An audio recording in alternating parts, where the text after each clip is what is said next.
J'ai reçu un commentaire qui explique du coup que c'est très présomptueux de penser qu'on peut changer le monde par notre simple magie personnelle.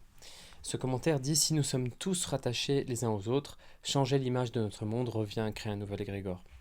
Eh bien, la définition d'un égrégore, c'est un objet externe à soi, c'est-à-dire que c'est un objet que l'on a créé et que l'on expose à l'extérieur de soi de manière à, d'une certaine manière, contrôler le monde.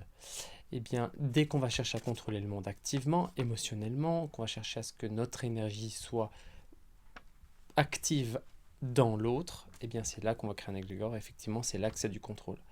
Et, et donc, lorsqu'on change notre image uniquement pour nous, à l'intérieur de nous, ça ne crée pas un égrégore, puisque cette image est part de nous, elle est nous-mêmes. Donc, c'est pas un égrégore. Ensuite, changer le monde par sa propre image est impossible. Donc effectivement, ça suppose que en changeant le monde par ma propre image, enfin en changeant voilà mon imaginal, ma magie, d'une certaine manière, je vais changer le monde. Effectivement, c'est un peu présomptueux de le dire comme ça. Mais ce qui se passe, c'est qu'on ne change pas notre monde. En réalité, c'est Dieu qui le change pour nous.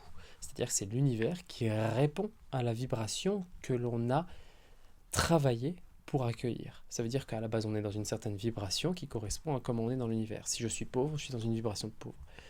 Et là, je vais changer cette vibration, je vais passer, on va dire, de pauvre à riche. L'exemple est nul, mais c'est pas grave, c'est juste pour illustrer. Et ce qui va se passer, c'est que l'univers, du coup, va nous dire, va nous envoyer un monde dans lequel, effectivement, on n'est plus pauvre, mais on est riche. Et ce qui est marrant, c'est que nous, tout ce qu'on a à faire, c'est changer notre propre vibration qui va naturellement appeler le monde, finalement. Elle va appeler un nouveau monde pour nous. Et ce qui est drôle, c'est que du coup, l'univers ne répond pas comme l'image qu'on s'est fait consciemment de notre prochain soi. C'est-à-dire que entre l'image que l'on a dans notre conscience de ce que l'on veut être et l'image réelle qui est créée dans notre âme de ce que l'on est, donc notre vibration réelle, il y a une discordance. On n'est pas conscient de tout, ce qui veut dire que l'univers va répondre à notre image réelle et pas à celle qu'on pense qu'on a. Ce qui veut dire que il va nous envoyer des choses en rapport avec cette image réelle. Et bah, ça va être pas exactement ce qu'on a demandé.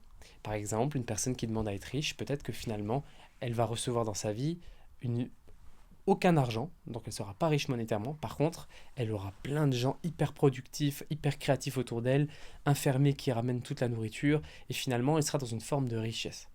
Peut-être qu'un jour, on va demander d'être dans un temple, euh, et finalement, on va se retrouver dans une espèce de colonie, ou je sais pas, une forêt, ou un EHPAD, ou je ne sais quoi, où finalement, ça va devenir notre temple, et on aura exactement la même fonction.